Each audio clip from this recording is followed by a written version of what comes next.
Welcome back to the channel.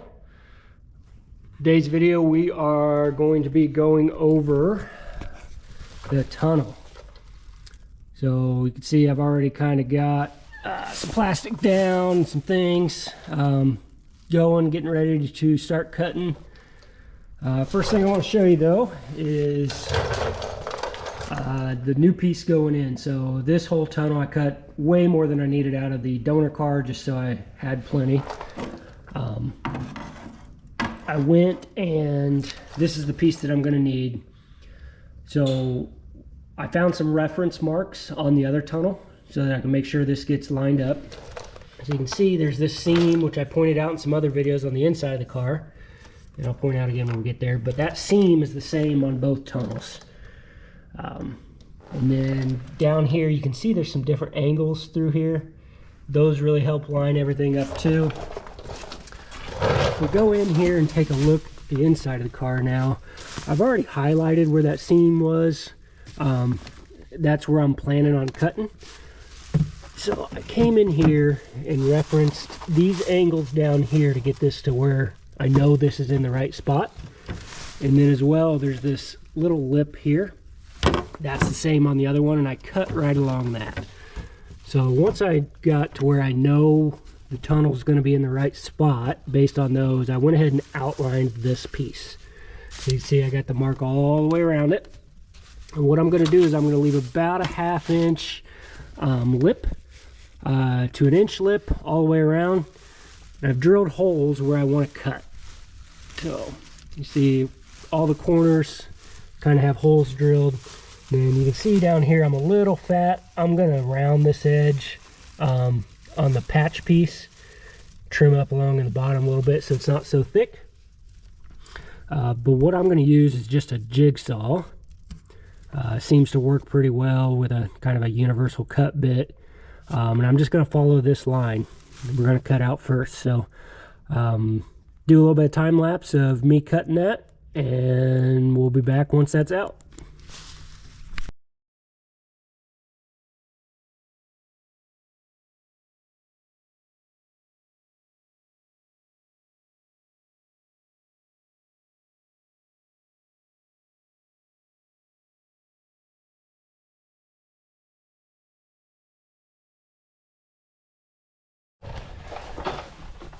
All right, so holes cut. You saw I went in with a grinder just to kind of give me a nice clean edge where I'm going to glue nice fresh material. Also kinds of thins it out a little bit so it sits a little better in there. Also drilled 6 holes or so. I'm going to glue the piece in, but I'm also going to rivet it in on top of it, one to hold the glue down while it cures. It's a little cold here, so it's going to take a couple hours to get it to cure real well. The patch panel itself, you can see, went through and kind of thinned that edge out where it's going to lay in glue. I also, on the shifter ring, I popped 3 of the 4 rivets out, drilled holes for those 2 so that I can rivet the ring to the tunnel that's left there. And now we're pretty much ready to start laying glue on this. We'll rivet it in, give it a couple hours to cure.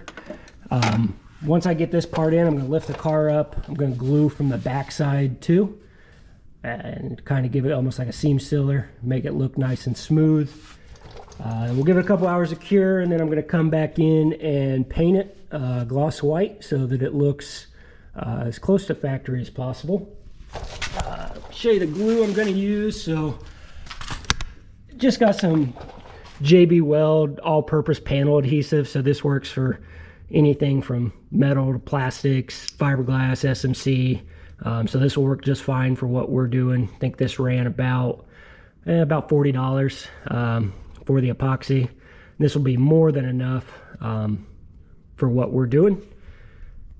Like I said, I'm gonna lay a bead down on this panel here, set it on, put the rivets in, get the car up, and then I'll lay another bead around on the inside, smooth it out with a putty knife, and then come back in a couple hours and paint. So we'll do a time lapse of that whole event and come back when we're finished and show you what it looks like.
All right, tunnel is done. A little coat of paint on it. Glue's still gonna take probably about 24 hours to completely cure. Gave it about 4 hours to kind of get hard enough to where we can put some paint on it and feel comfortable. But as far as that goes, it's pretty much done. Be ready for transmission to go in shortly. Kind of let you know what next steps are. I'm going to work on getting the dash put back in now. Still waiting on the flywheel and clutch. I did get that ordered yesterday, so hopefully it'll be here in a week or two. But in the meantime, I am going to get the dash put back in, get all the wiring hooked back up and routed. That way I can test the wiring that we did in a previous video, make sure the clutch pedal's working, hood latch or deck lid latch, reverse lights, all of that stuff are working the way they're supposed to. And then can pretty much button the interior back up. Won't put the center console or seats back in until the transmission's in. But inside's pretty much done. I do want to get this dash put back in because it has a ton of screws and I don't want to forget where everything goes. I'm not going to do a video on that. I know I did the video removing it, just a time lapse of it, but no sense in just doing a couple hour time lapse of me figuring out where all the screws and bolts and things like that go back together. So in the meantime, I'll get that put in, check the wiring, And then the next video that I do will be putting the clutch, flywheel, bell housing, hooking up the slave cylinder, probably putting the transmission in as well. But again, that's going to be a couple weeks till get those parts. By the time I get this video uploaded, I might have the parts already. But that's going to end it off for today. Appreciate you joining the channel. If you're liking what you're seeing here, please hit a subscribe. Trying to get this YouTube channel started back up and going again. I'm going to be doing a lot of C4 content, a lot of stuff at the track. So once we get this finalized, we do some of the driving around, we'll be racing this next spring and summer. So we'll get to do some videos of that as well. But again, thanks for joining in. I hope something in here helps you along with your own swap.